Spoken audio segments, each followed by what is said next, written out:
Ayon sa pag-uulat ng SWS Survey, 18.6% na Pilipinong mag-aaral ang hindi nakapag-enroll sa taong panuruan 2022 to 2023. Lack of personal interest, marriage, and high cost of education ay ang kadalasang dahilan ng mga estudyante sa kanilang pagtigil sa pag-aaral, kung kaya naman ito ay nagre-resulta sa mga patuloy na umiiral na problema sa lipunan.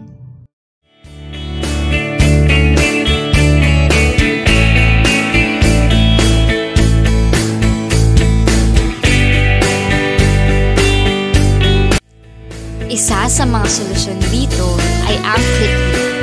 Ang ClickMe ay isang alternatibong inisyatibo na pang-edukasyon para sa mga Filipino high school out-of-school kids na naglalayong pag-ilabin ang kumpiyansa nila at bumalik muli sa eskwelahan at bigyang prioridad ito sa pamamagitan ng teknolohiya. Kasama sa kanilang 18 buwan na alternatibong programa sa pag-aaral, ang Alternative Learning System Curriculum ng DepEd, gayon din ang mga kurso sa digital na kasanayan at kahandaan sa kolehiyo o trabaho. Ang tatak ClickMe ay ang mga katangiang natamo ng mga mag-aaral ng ClickMe dahil sa pagsasanay at mga programang hatid nito. Laging handang mahasa ang kanyang kasanayan, ang ilan lamang sa mga pang-uri na inihahatulad sa mga mag-aaral ng ClickMe.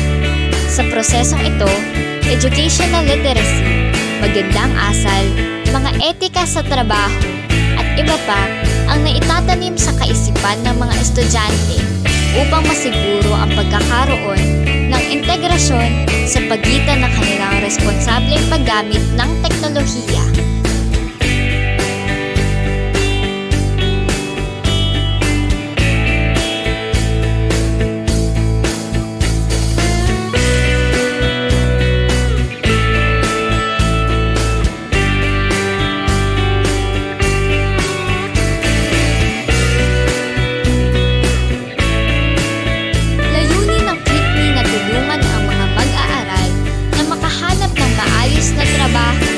Lumago sa buhay.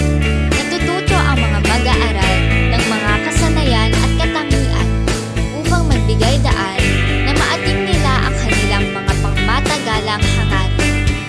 Humarap man sila sa mga hamon ng buhay, basta't tatak, subok at napatunayan na magaling at may pangarap sila.